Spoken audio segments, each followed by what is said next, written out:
हरि शरण, हरि शरण, हरि शरण। मूक सत्संग के लिए बैठे।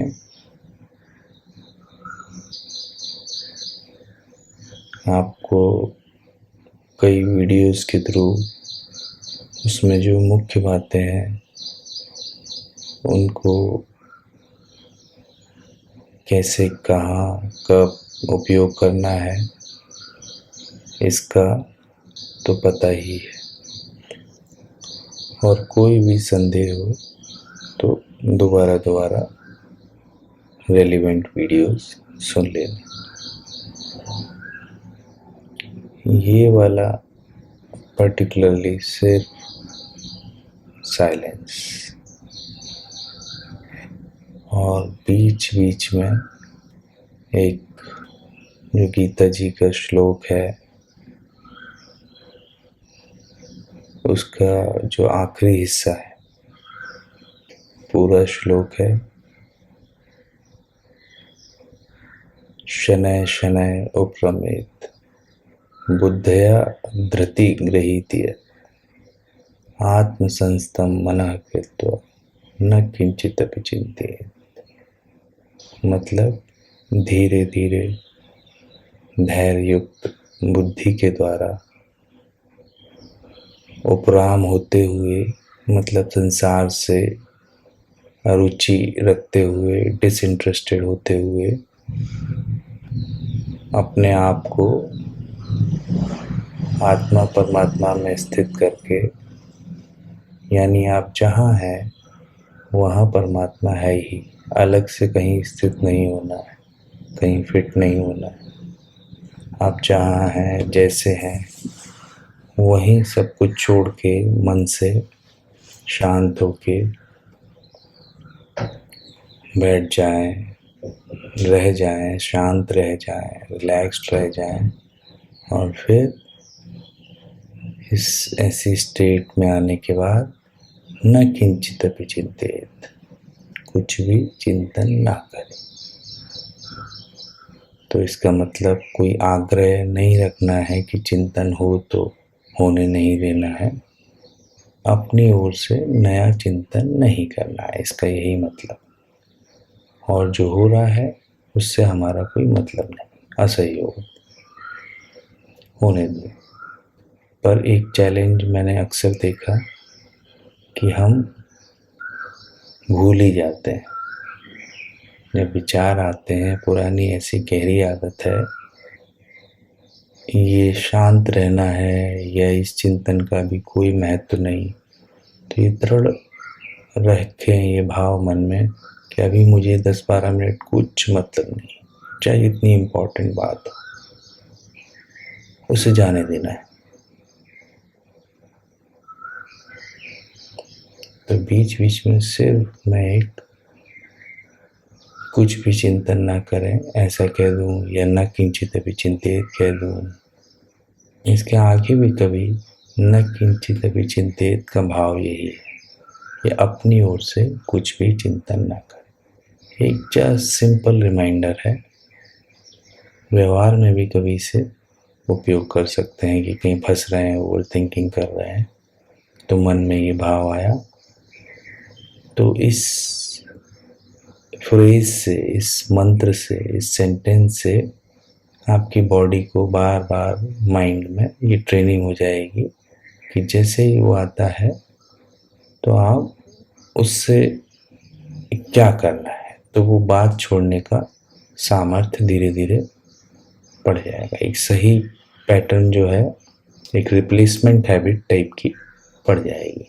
जो घुसने की आदत हो गई ना हर बात में, ओवर थिंकिंग की, तो शांत रहें अगले 10 मिनट तक। बीच बीच में कभी आधे मिनट में, 1 मिनट में, 1.5 मिनट में, कभी भी मैं थोड़ा सा रिमाइंड कर दूंगा, होश जागृत रहे उसके लिए, कुछ करना नहीं।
न किंचिदपि चिंतित,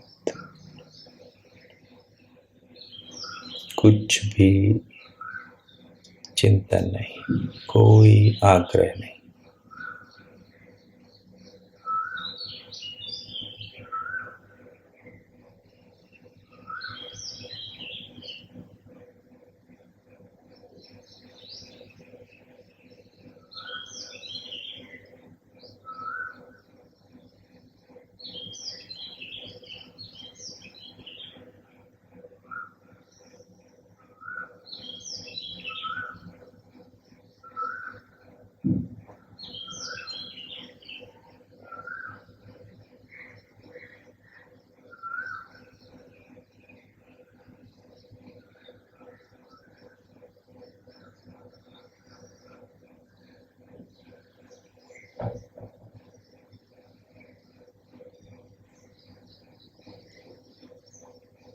न हमें चिंतन से मतलब है,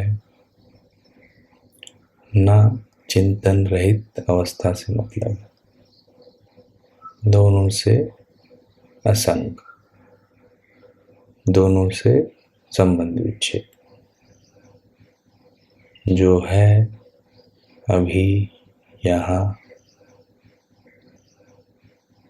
वहाँ, हम जैसे हैं वैसे शांत,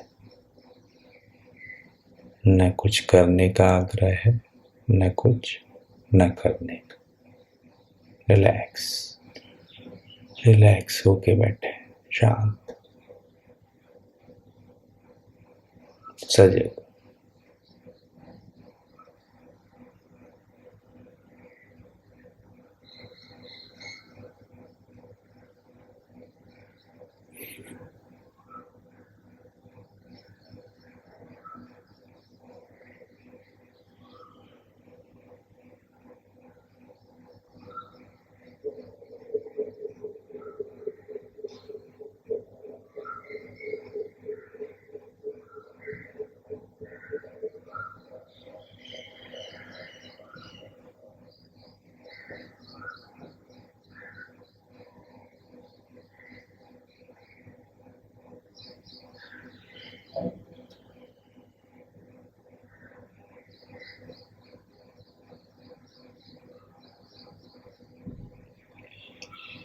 बहुत बढ़िया, बहुत अच्छे।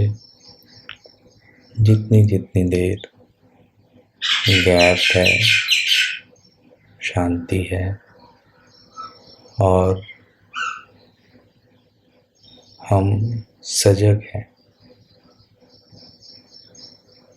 कुछ नहीं चाह रहे हैं, कुछ नहीं कर रहे हैं, न कोई जबरदस्ती न करने की कोशिश कर रहा है, कि कोई भीतर खींचतानी भी नहीं है कि कुछ हो नहीं इतनी देर, कोई टाइटनेस नहीं बॉडी में, पूर्ण रिलैक्स्ड।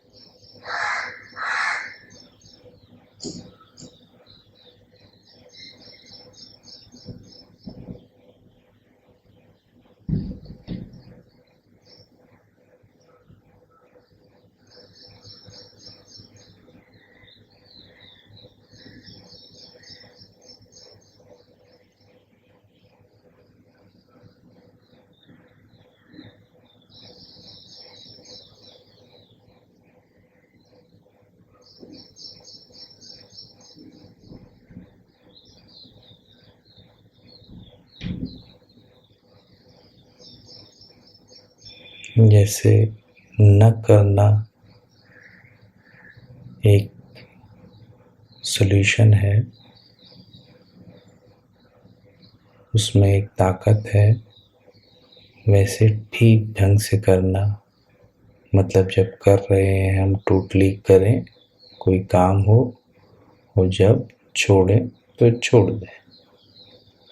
तो ऐसे ही चिंतन से प्रॉब्लम सॉल्व होती है, ऐसे कुछ भी चिंतन नहीं करने से, छोड़ देने से भी प्रॉब्लम शांत होती है, प्रॉब्लम का सॉल्यूशन मिलता है। तो ये दोनों हमारे टूल्स हैं, करना न करना, चिंतन, चिंतन रहित अवस्था।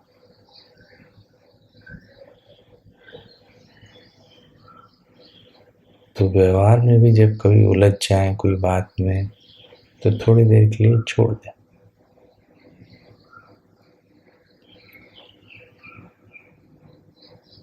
और उसके लिए मन में धीरे धीरे एक रिमाइंडर, कोई भी रिमाइंडर वैसे सेट कर सकते हैं, ऐसे नहीं तो न किंचित अपि चिंतेत, कुछ भी चिंतन ना कर।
ये चुप साधन जो है, मूक सत्संग जो है, समाधि से भी ऊंचा है। समाधि में तो उत्थान पतन, मतलब धीरे धीरे लगती है, पकती है, फिर धीरे धीरे हट जाती है। जैसे नींद भी पकती है, रात में बहुत गहरी आती है, फिर थोड़ा हल्की हो जाती है, सपने आते हैं। ऐसे हर चीज में घटना और बढ़ना रहता है। मूक सत्संग बहुत स्वाभाविक है, सहज अवस्था है। यहाँ मन, बुद्धि या अहंकार से संबंध विच्छेद। अहंकार की दो मुख्य सहारे हैं, आश्रय है, जहाँ ये बैठता है। एक कर्तापन और एक भोक्तापन, डूअरशिप, एंजॉयरशिप, उसके द्वारा ये मजबूत होता है। तो डूअरशिप मूक सत्संग में आसानी से गल जाती। इसके बारे में थोड़ा बहुत अगले 1-2 सेशन में समझेंगे। हरि शरणम, हरि शरणम, हरि शरणम।